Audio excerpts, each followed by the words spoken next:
Hi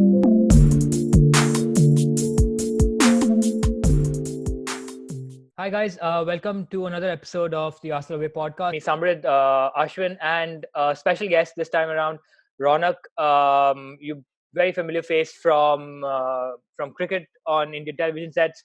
Raunak is a sports broadcaster with ESPN, a very big Arsenal fan, and we're very glad to have him on show. We've been pulling Raunak, we've been asking Raunak for a while now, but the celebrity that he is finally graced us No, with his presence. no. I've Uh, I've saved myself for the worst time in the history of the club to join you. yeah. See, I took one for the So team. just to get the regular stuff out of the way, we're on Twitter, we're on YouTube, we've got a Facebook page at the Arsenal Away. The bell icon's right there. Subscribe to get updates on the latest content we put out. And yeah, getting into it, Ronak, because Yeah. as always, as your guest on our show, um, before we actually give you the floor, just your quick thoughts on how how you think the season is going, and then we can get into the Brighton game. Quick thoughts on how the season's going. Okay. Let's be fair. This is as bad as it's ever been. Yep. I mean, I'm only going to speak of people that are your age and mine, and we've only known Arsenal through Wenger, right? And we've seen the best of him, and we've seen the worst of him, and we always thought, right, there were those that said, "Oh, but it can only get better after Arsenal." Well, this is that big reality, that rude, shocking reality check that this is how much worse it can get. I mean, the worst start in what 40 years, 50 years that we've had. Um, and the thing is that you sometimes associate the problems with the manager, but the problems are well beyond the manager now, and that's something that doesn't seem to. It's not an immediate fix, and I just hope that we don't end up making matters worse now, because everyone equates. I know I know these aren't quick thoughts, but everyone equates trying to fill Wenger's shoes, and it was always going to be hard. Yeah, but and they equate it to Fergie, but it's that old thing, right? Fergie left on a high. It was always going to be hard after Fergie. After Wenger, I think all of us are on the same page. We will not accept another phase of transition. We will not accept a phase of mediocrity. So we want the result to come now. And we've given Emery 18 months. I saw what you said last week. We're not the kind of club that sack managers midway. We don't want to be that club. But that's the club we have to be now. And if we've made one mistake with Emery. It has proven to be a mistake. And we cannot afford to do that again. Whether it's Freddie, whether it's the new guy we get in, we're in this phase now, which is perhaps the worst phase the club's had in 40 years. And they've got to get a few things right, which I'm sure we'll touch upon. What do you think about the Brighton game? Did you see anything encouraging in our lineup, in the way we set out at all? Okay, so a few things. One, uh, I heard Freddie speak before the Brighton game, and the one thing I didn't like, I know Freddie's so honest, he's so likable, right? I'm gonna disconnect Freddie, the player and the Arsenal legend, because I'm gonna actually just treat him in the job that he's got. It was very amateur. Everything that he said, it was all about. I know that he said I want to bring the smiles back on the faces, and I get that. But he didn't seem. He said things like, "I'm still learning the trade." Now that doesn't ooze me with confidence. Yeah, I need someone who will just get the simple things right, get the team right. I think we've had 22 games, all competitions this season. I haven't seen Arsenal get their 11 right. I don't even know what the Arsenal best 11 is, and I don't think anyone at the club does at the moment. Uh, I thought Freddie would just do the simple things. Our focus, our strength is attack. He would play out the best team to attack. Again, he's almost tried to. I guess the influence of a manager when you're so young in your managerial career is going to last. So I think he almost tried to do things the manager way, not let himself go. So the manager way would have been, right, I cannot play Pepe, Laka, Oba, and Ozil in the same team. So I'm just going to do what the manager's been doing and hope for a different result. The problem with Arsenal is with Emery was they tried to do the same thing again and again, hoping for a different result. And I saw that with Freddie. The minute he put Pepe on second half, you could see the four of them can play together. And I do not realize why the four of them can't play together from the beginning. Ashwin said it last week on your podcast, didn't he? That best performance attack. Let's win games 5-2, 5-3. Liverpool are going to win this league in the next 4 weeks, perhaps. And they haven't got their defense sorted yet. They continue to leak goals. They can't keep clean sheets. So I do not get why Arsenal find it so hard to try and get their best attackers on the pitch. That's one. Number two, in spite of saying defense is a problem, we haven't played our best forward in defense yet together. The best game that I have seen this season defensively from Arsenal was the first game of the season, away to Newcastle, when we had a number of first team players out and Callum Chambers was in the center. I think that was one of his most improved performances. And after that, Callum Chambers didn't play centre half. He came in thanks to his brilliant display in the League Cup and started playing right back. Has even played left back. The only time after that Callum Chambers played centre half in a defense of two centre halves has been never. He's only played when Emery went to that back three. It didn't work. The minute Rob Holding was fit, you thought, I'm going to put him into this team. Rob Holding was fit. He had a couple of tough games, the 5-5 away at Liverpool. The only game Rob Holding has started in the Premier League this season has been Leicester away. Probably the toughest game at that point. I don't know what's gone on with Rob Holding. I don't see him on the injured list on the side. So I have no idea why Freddie thinks David Luiz is better than him. Now let's come to David Luiz. When we bought David Luiz, we thought this is going to be your best sort of squad experience member. I didn't think he's going to be our first choice defender to start more than any other defender this season, which is what's happened. Are you telling me that Arsenal went and bought their premier defender on the nth hour of deadline day, that this is the guy we're going to build the team around? I don't get it. I do not get it. And Freddie should be getting this better. I get Unai Emery it was too much for him.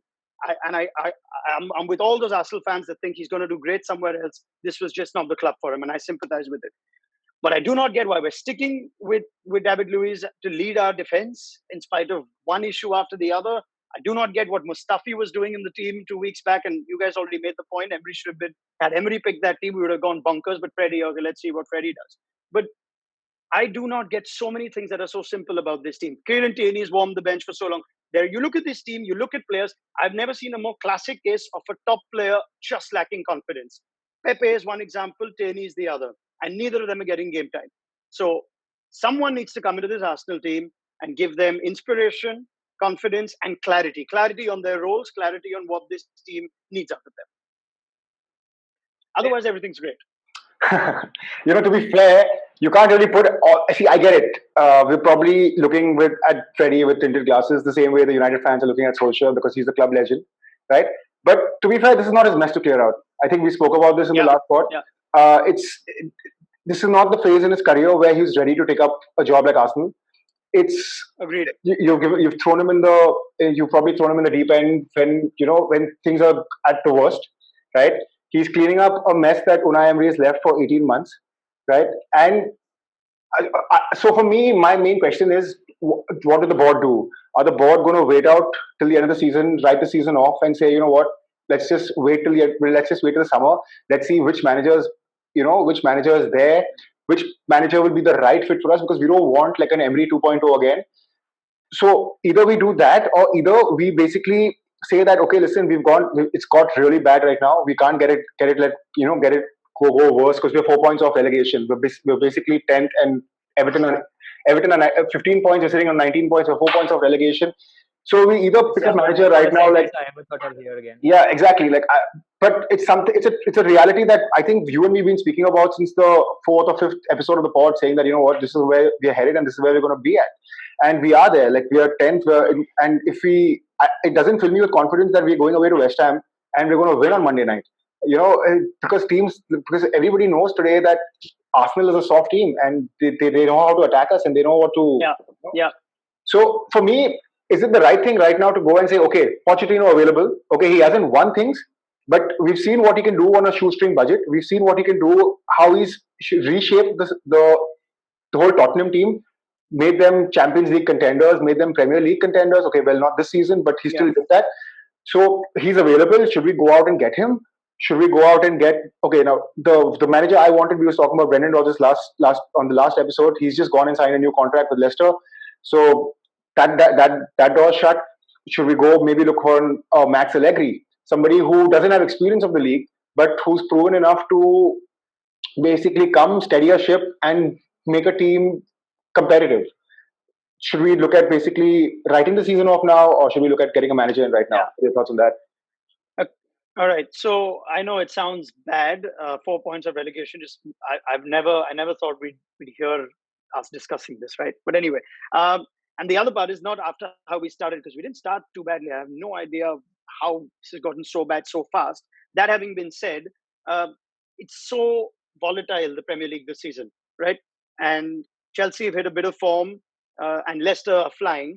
That having been said, I don't rule out that it's not like top four's beyond our reach. Now, I'm not being crazy, but this thing of it's a catch-22 situation. If you say, let's see out this season, let's wait for the best manager available in the summer, you stand to lose a lot of players depending on where you finish. I think it's extremely important to finish top four this season, and the club need to sense that urgency. It's okay to get another manager. It's okay for as long as you get him on the right reasons now. It's okay if he doesn't get it right to let him go quickly as well. Now, I know that may not sound ideal, but I would rather risk getting somebody now and hoping that the punt pays off than waiting and seeing Aubameyang leave, Torreira leave, and I don't know who else would want to leave because these guys are in the prime of their career. They will get offers. They will want to play Champions League football. And it's only going to get tougher and tougher to get into the top four. I mean, we're talking about getting a manager. Again, we're going to say, let's give this manager another 3 transfer windows at least before we judge him. The other thing that this whole Emery episode has taught me is the Premier League is a different beast. And I think Unai learned it the hard way. You know, as good as he was, as successful as he was in Europe, and there are questions still on that we've now discovered about his success. But the fact is the Premier League is a different beast.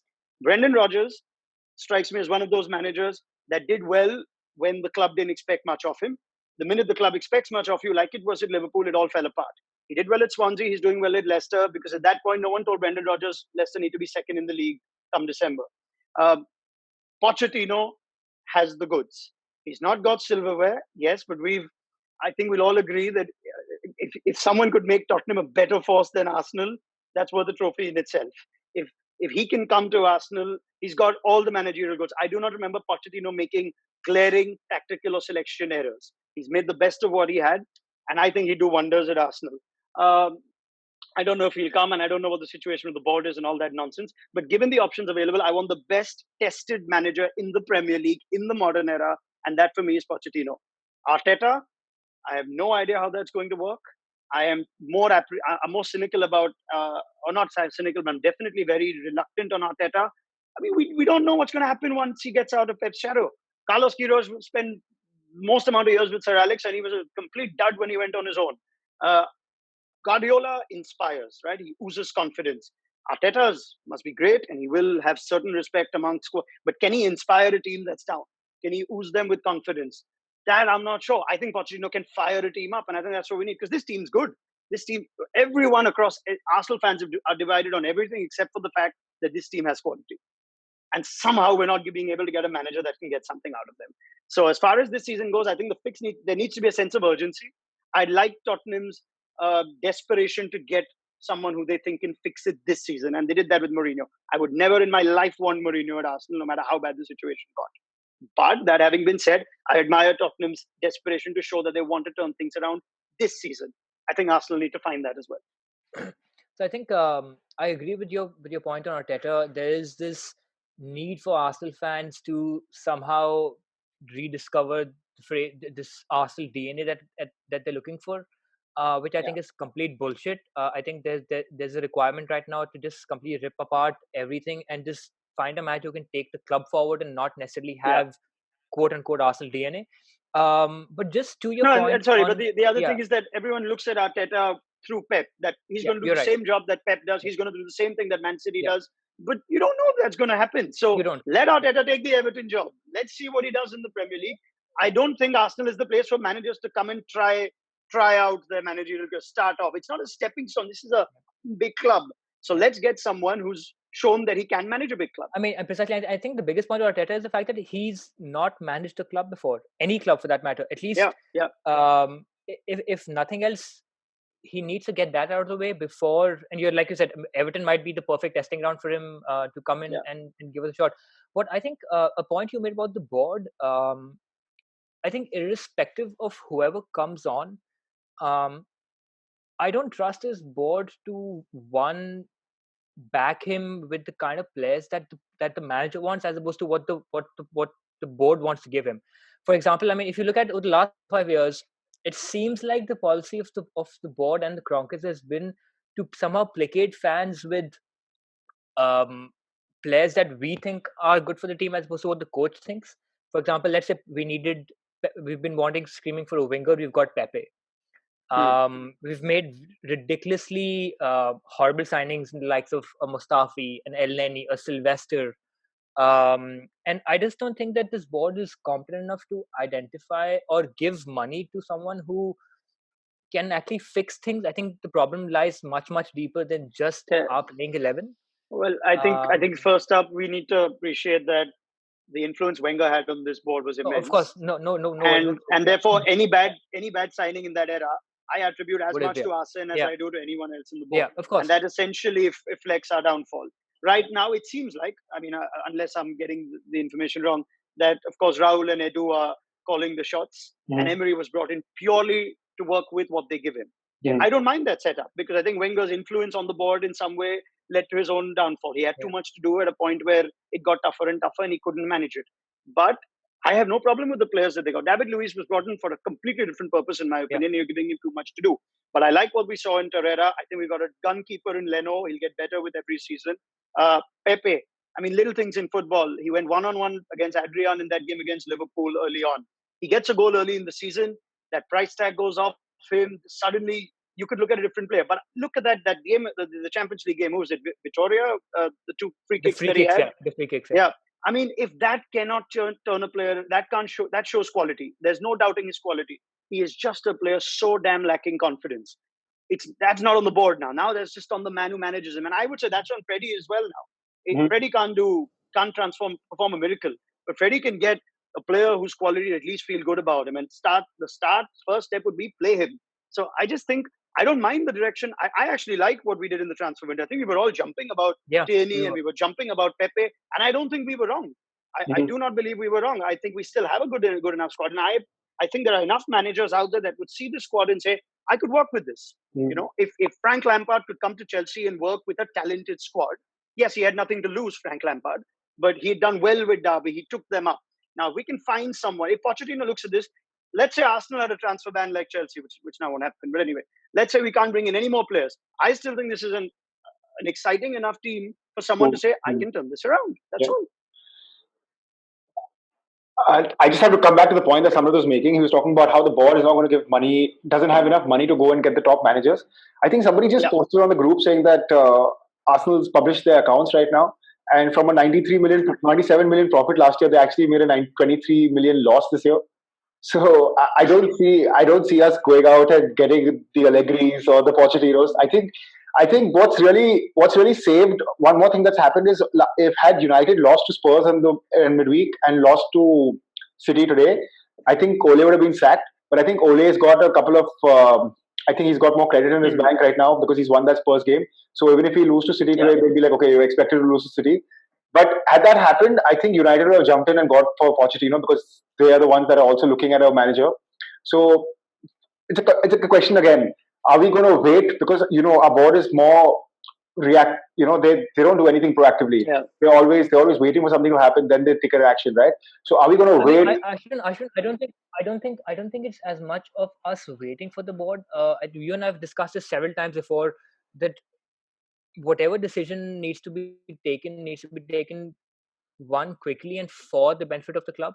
Yeah, By them delaying sacking Emery by 2 it weeks, doesn't. the big mistake is they didn't give Lundberg enough time. If they knew anyways that they knew much before the Frankfurt game that he's going to anyways, right? And we were discussing it, and Second, we said it was a great yeah, time for MD to be yeah, sacked because you had 2 weeks right. into the international break.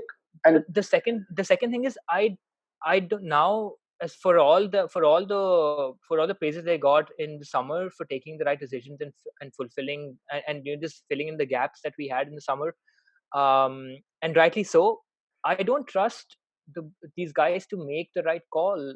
Pochettino's there. I'm not sure what they're waiting for. I mean, we've had the likes of Arteta, Pochettino, Allegri, Benitez, who apparently has a 23 million euro buyout clause in his contract in China. Rogers, who signed a new contract. The Brighton coach at one point was being discussed. The Valencia coach was at one point being discussed.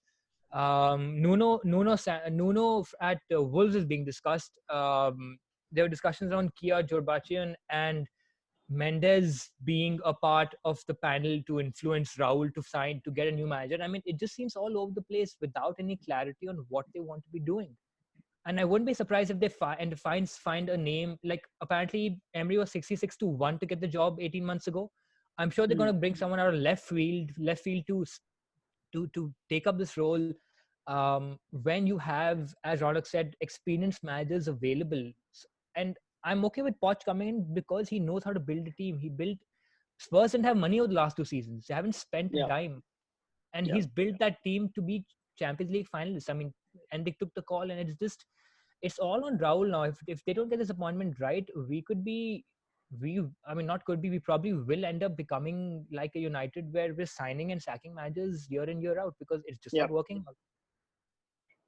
I think that's the nature of the job right now. I think everybody sees football more of a business, and that's what the fans are demanding. Also, I mean, you can see how impatient fans get. Like, I'm not blaming anybody, but it happens with you, it happens with me, it happens with everybody, right? We we go on a losing spree, and not even like a losing spree. We don't win a couple of games, and all of a sudden the fans are turning on the manager. They're on everybody's back, saying that this could be done better, that could be done better. But that's just what football's become now, right? There was a time when Ferguson came, and I think his first spell at United wasn't successful, and he was going to be sacked.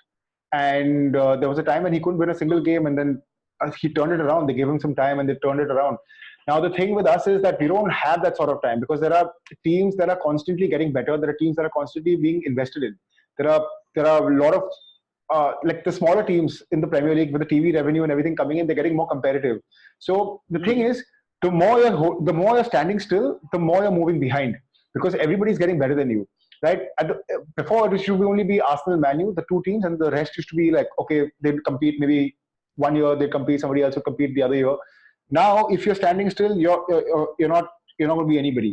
So, like you mentioned, I don't trust the board either. Like, okay, they made some great signings in the summer. We all thought it was a change, and Josh said we excited. We were all excited. We signed Pepe when we never thought we could. But I still don't trust them. Like, what was the need of sacking Emery the week after Leicester when you knew he was going to go? Why wouldn't you sack him? Have that 2 weeks, like what Spurs did. Give the manager 2 weeks. Most of our players didn't go on international duty. They were, at least 80-90% of our squad was there. Whoever the manager was, if it was Freddie or if it's a new manager coming in, they would have had at least 2 weeks more time with the players than just giving them one training session. No, Right? may I? Yeah, go ahead. Yeah, sorry. No, I mean, I'm just saying. Look, we know this board isn't the most proactive, but I mean, it's obviously there are so many factors that they consider. But if I'm just to look at the simpler issue, yep, forget the complexity of the money and whatever I mean, you mentioned a 23 million reported loss. You get top four, you make the Champions League, and all of a sudden that goes down on its own. But that's how a club think. That's how a club ought to think. But anyway, just coming back to it, I don't think Arsenal I don't think Arsenal's fans are the kind that turn on the team because they don't get the result. I think the problem has just been this inexplicable team selection, these odd substitutions, which Emery was just making one after the other, which just showed he's lost it. And this whole five captaincy thing was nonsense. Playing Torreira out of position was nonsense. Bringing on defensive midfielders when we're down and bringing on attackers when we're up and conceding goal, 2-goal lead. All that didn't make sense. Now, I don't remember the last time Jurgen Klopp did something so stupid. I don't remember Pep making inconsistent calls like that. Pep can still lose. Man City can still lose. But you don't associate that with the manager then. Then you're looking at other reasons. As far as Ole and United go, I actually think Ole has not been that bad. He's not done anything different from the last few weeks of the last season when he got the job, when he had miraculous results to this season. I just think he's got a couple of real rotten eggs in that dressing room, and he's got a couple of pretty ordinary players that aren't Man United class. And I'm giving Man United credit; they're a top team, but they don't have the players now. We have the players, and yet from Emery to the two games that I've seen with Freddie as well, Freddie's played in a top team himself. I don't get why he can't play Aubameyang in the middle, right? We've gone through this with so many managers, and the one thing that we've learned every time is Aubameyang plays best over there, and yet he's not going to play him there. You do not weaken a strength to strengthen a weakness. So it's the old thing we say in cricket, right? When we move batting up and down, he plays everywhere, so he's good enough to play anywhere. So let him play. Let him play at four. We don't do that. We play Virat Kohli where he is, right? I hate bringing a cricket reference to it, but anyway. We moved Aubameyang to the right. We want to try and accommodate. We're still trying to bring Xhaka back. Xhaka plays the number 10 role for Switzerland, and we play him in God knows whatever other god awful position. So that's what I'm not trying to get. Why can't Freddie just get his team right now? He can't clean the mess up. But if he plays Aubameyang in the center, he plays Rob Holding at center half, and then we lose, I'll accept it. I'll buy it. I'll say, all right, then that's fine. I think we discussed this in the last pod where I don't think Freddie wants to ruffle the feathers by dropping, because he's playing Lacazette and Aubameyang together. And then if he goes and suddenly drops Lacazette, it becomes the same thing with Unai Emery trying to drop Mesut Ozil, trying to prove a point, right? So I don't think at this moment when Freddie understands that the squad confidence is so fragile and everything is so fragile, he doesn't want to basically drop one of his two star players' confidence by dropping one of them. I understand playing two out-and-out strikers. No, I understand playing two out-and-out strikers is completely unbalancing the team, and we don't have anything. We have no width. Why are you playing Ozil left wing? Why are we playing Aubameyang right wing? What is the point of that? I think we discussed this fairly in detail last week, but that's the thing. What is really shocking, like you mentioned, Freddie's come from an invincible team. He's seen what world-class players are. He's been through that. He's been under Wenger's guidance. He's seen what Wenger's done. Why would you play players like his team selection and his substitutions have been appalling? And you're right. He did the same thing. He's doing the same thing what Emery tried to do, which he was unsuccessful doing. Right. All you want to do is, like, guys, keep the basics, keep it simple, and just do it. And when I was watching the first half of the Brighton game, there was a moment when I think Bellerin got the pass, and I don't know if any of you all watched the 10-minute clip that the Arsenal official YouTube channel put up of training just before the game. They were basically Freddie was basically making them play two-touch passes and like those fast moving passes. And there was a moment when Bellerin got the ball and he looked left, because that's what everyone wanted him to do, to pass the ball sideways. And then he realized that, oh, this is not what I'm supposed to do. I'm supposed to hit it forward. I'm supposed to hit it forward to the forward line straight away. And when he did that, the ball went out. So you could see that there was confusion between the players because they're still stuck between what Emery taught them and what Freddie is trying to make them do. Right? So this is going to take some time. Sure. I'd rather not make. See, I think you saying that we're going to make top four. I highly doubt we're going to make top four. I highly doubt we're going to make top six. No. I'm not saying we're going to. I'm saying you've got to go with the mindset that top four is still not out of it, and that's the approach with which you hire a manager. I mean, let's put it this way: if you tell a manager to come in the summer when you're almost certain if you end 9th or 8th or whatever we bloody end up ending, let's say you lose Aubameyang, Ozil, Torreira, Lacazette, and let's say we're saying Guendouzi is going to be future captain, but if Barcelona or PSG come with a tempting offer, take him back to France, big money. If we lose 5 players like that, you're giving this new manager that much more to work with. I think any manager would work with this. He would rather come in now and work with this, even if you're going to get your second choice now as against your first choice in the summer. I'd rather go. I'm just stressing on the currency of the situation. The season isn't lost. So I think the board needs to approach this with that urgency. If we're going to look at this as, let's see who's available in the summer, I think we're going to be in deeper shit. Sorry. So just slightly moving on from our from what the kind of manager we need and whatnot. I just want to move the discussion on to the players as of now. I think the one thing that I saw missing against the Brighton game was, while Aubameyang's captain now, I haven't seen an iota of leadership coming in from him. There was a pass that Willock made. There's an overlapping pass, and he thought Auba make the run, but he didn't, and then Auba just let it rip at Willock. He was screaming at him. There were arguments apparently in the tunnel later on. Ozil screaming at Lacazette.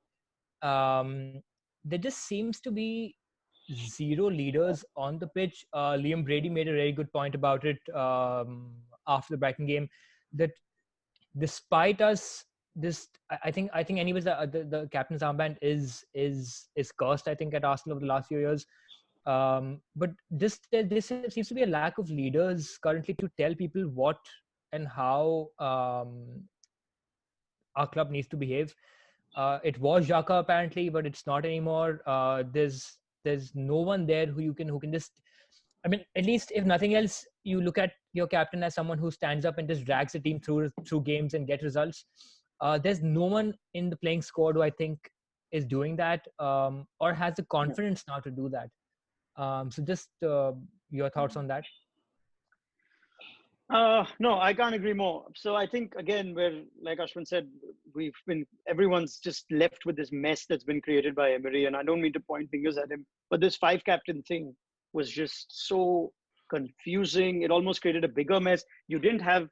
It almost seemed like there wasn't a natural source, a natural choice for leader, that Emery had to play this bizarre option. He said it's the dressing room that picked it. That doesn't work in football. I mean, you have to have a hierarchy. And when Emery lost it by extension, there was no real Arsenal figure to still hold on to it. There are too many new players in this team to actually understand, and find an alternate source of leadership. We've not had players in this team for 5, 8, 10 years that even if the manager's new and can't get hold of it, there is still an attachment towards John Terry or Steven Gerrard or whoever it might be in your respective in your team. So that's a problem that they've had to contend with. The Xhaka episode makes it worse. It lowers the entire bar when it comes to the captain being respected and whatnot. Bellerin seems to have the goods, but he's just young and he's not been able to find his place in the team. So that affects it. Your captain has to be someone that starts every game, and it's with that logic that Aubameyang was finally given the armband. That we have the Ozil's completely lost his relation. He's broken down the relationship with the manager. So there's no one else. The problem is characters like Ozil. Ideally, you would want them to start leading now, right? The manager's gone. There's an interim manager. He's not got the stature in the managerial world. The players may not necessarily respect him immediately. So what you need is for the senior players to stand up. But Ozil is just not that personality-wise. And the other guys that can be that are too young or they're too new to the club. So there is a problem here, a significant one. I think that's the main reason that Mertesacker was thrown into the dugout too, to try and help with just getting people to look up to one figure. I'm not sure of whether that's worked as well. If the only thing Per did right was he got Ozil to at least look up to somebody. So if he can manage that, then great. But yeah, we don't have the figures right now. And Oba is obviously not a natural captain.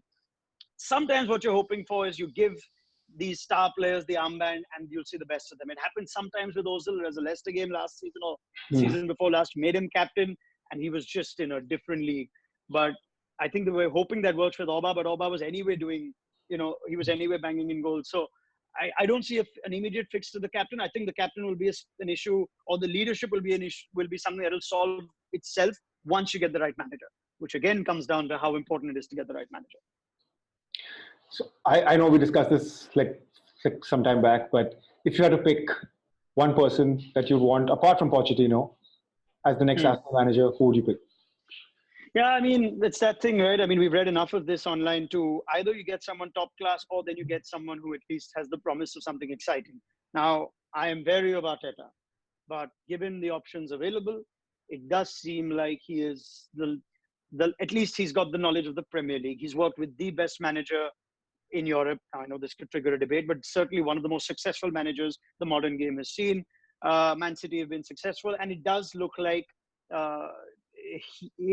he's been an important part of Guardiola's success, right? So I'm not saying he's going to be a success, but if Allegri apparently is disillusioned by our board and our recruitment process, so he doesn't want to come, and Pep's not going to come to us, or Klopp's not going to come to us. So, then if we have to look at second tier, then let's not do another Emery. Let's instead look for something attractive. Maybe he'll have the Lampard effect. Maybe he won't be Solskjaer. Maybe he'll be Lampard. And that's something obviously we'd be okay with. So Arteta seems the likeliest because I can't see any other ex-player having a managerial track record that's impressive enough to get into the Arsenal full-time job. If Arteta's been second, at least in the Premier League, to a club like Man City, that for me trumps any one of our other legends who've been learning the roots or learning the tricks in Europe in another league, which is a completely different ballgame. Would you consider Vieira? He's done decently. I mean, like I said, I give a lot of importance to the Premier League right now. I just think it's a different beast. And the other thing that we've learned, I think Freddie will teach us in the next few weeks, is that the Premier League is very different. You've mentioned it. The Premier League is so different to when Vieira and Freddie played.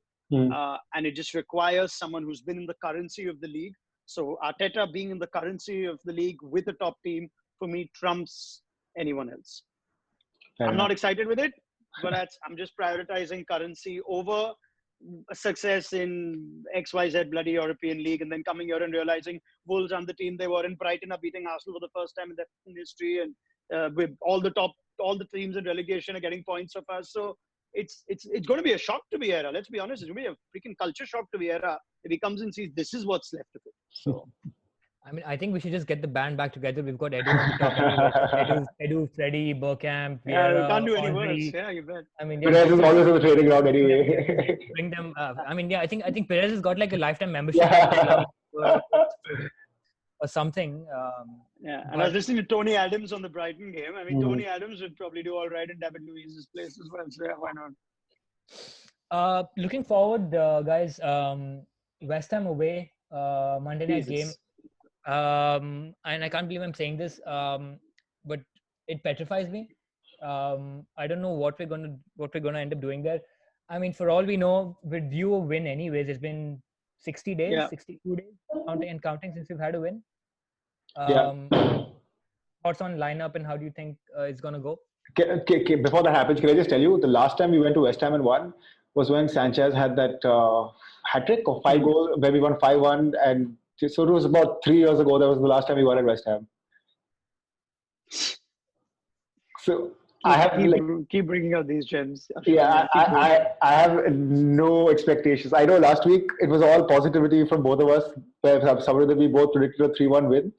But after seeing what has happened, I think it's not Freddie's fault. I think it's just going to take the squad some time to understand the sort of football he wants to play, right? And he's trying to blend that in with the players he knows. He's trying to play Willick. He's trying to play Saka because he's played with them in the he's coached them in the under 23s, things like that. But it's going to take these guys a little time to get there. I think he spoke about post the game. He spoke about the team needing one victory because I think it's just weighing on their minds, and it's just playing on their minds right now. So I think if we get that one victory, I think we should see our sides improve, and then I think we should go on to win maybe like a 4-2, 5-2. Keep scoring once that happens. But I don't think that one victory is going to come in at West Ham this weekend. The thing is that the Premier League is still so volatile, right? That's what I keep saying, that West Ham beat Chelsea a couple of weeks back at Stamford Bridge. Then, I mean, they've beaten United this season and they've lost at home to Crystal Palace.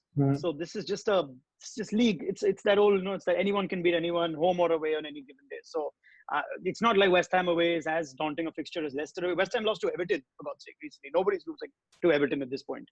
Let them come to the Emirates. Yeah. I knew that was coming.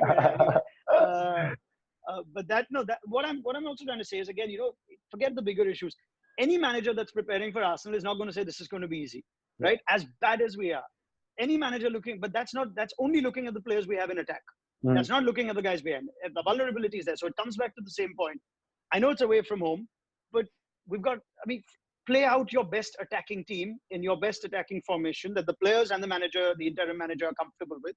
If that means Aubameyang in the middle and Lacazette, who's actually he's been pretty poor in the center. I'll add that as well. It's not only about Lacazette playing in his position if he is to play with Aubameyang. He's not done enough for me.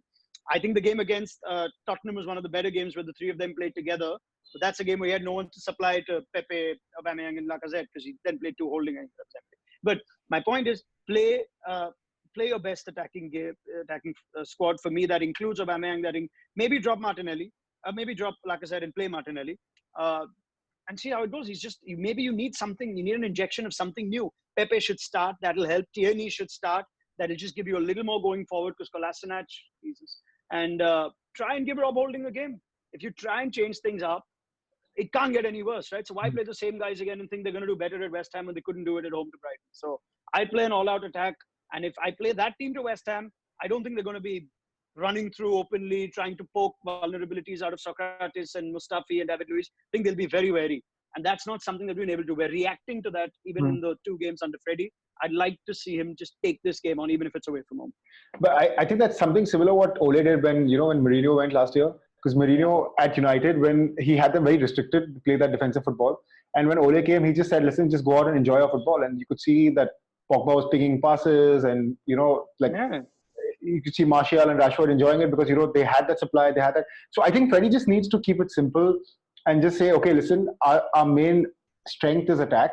So let's just go out and attack. It doesn't matter if we're going to concede. We're going to concede even if we were not going to attack. right? Because we're shit defensively. So just go out and attack and see how it goes from there. It might help with the player confidence. You never know. It might change things around. Absolutely. No, I agree with that. I think our best form of defense, as the old cliche goes, is attack. We need to see the likes of Pepe, Martinelli, Oba, Lacazette dropped, holding back in Socrates, Tierney, just hopefully just giving it their all. It's a derby game at the end of the day. It's not Spurs, but it's still West Ham. So I think I'm hoping, fingers crossed, that we turn up. Okay, final question before we wrap things up. So I'm going to put a question to you guys. Your most realistic scenario for the remaining games of the season, and your best case scenario for the remaining games of the season. Let's talk about the 6 games that are coming up first instead of going to the. We have West Ham, Chelsea, Man City, United, and who do we have next? I think this is okay. We got West Ham, Man City, Everton, Bournemouth, Chelsea, yes. United. Yeah. So out of a possible 18 points, let's talk about our realistic possibilities and scenarios instead of the end of the season. Well, I'm an eternal optimist, so in spite of all my ranting in the last half hour or whatever it's been, I still think if we get the team right, it takes 2 results, maybe 1 result. I mean, let's say they win against West Ham, and the next game's Man City at home. You get an early goal there. Maybe Arteta will want to make a soft little impression while he enters the Emirates. No, I have to be serious. It takes 1 game, get the team right. I think until we get the team right, I have absolutely no hope from this team. If we continue playing Xhaka and play Torreira out of position and play Oba out of position and play Luiz instead of Holding and Chambers, God, how much more does Chambers need to do to get a centre half first team spot? I do not know. I mean, if we just get that team right, I still think we can turn this around. Top 4, we'll have to wait. We'll have to hope that that Chelsea explode and Leicester as well, and maybe Man City once, let's say the title race goes beyond them, they start getting, complacent. If that is to happen, then you need a lot of other teams to blow up if you want to make top 4. But I don't rule out 5 or 6 could still happen from here. I don't rule out top 4 could still happen from here. But I also don't rule out that we could get further sucked into the lower half of the table. So I've not said anything in that answer. Mm-hmm. Factors need to get the team right. Politically correct, huh? Samit, what do you think? How many points are we getting out of 18 there? 6, 7. Is that 2 victories? You're seeing 2 victories? I can't see 2 victories coming in there. 6 draws, 6-2 draws. No, I don't think we'll beat. I don't think we'll beat City. I think we'll struggle at Everton. I'm sure they would have hired someone by then, and that new manager effect will kick in. Yeah, it'll be Arteta, and Arteta's going to beat us 4-0. That's what's going to happen. And then everyone's going to be like, "See, we told you we should have got Arteta." So yeah, no, I don't think 6 points at a stretch. None. If I'm being really, really pessimistic, I don't see us getting anything from those games.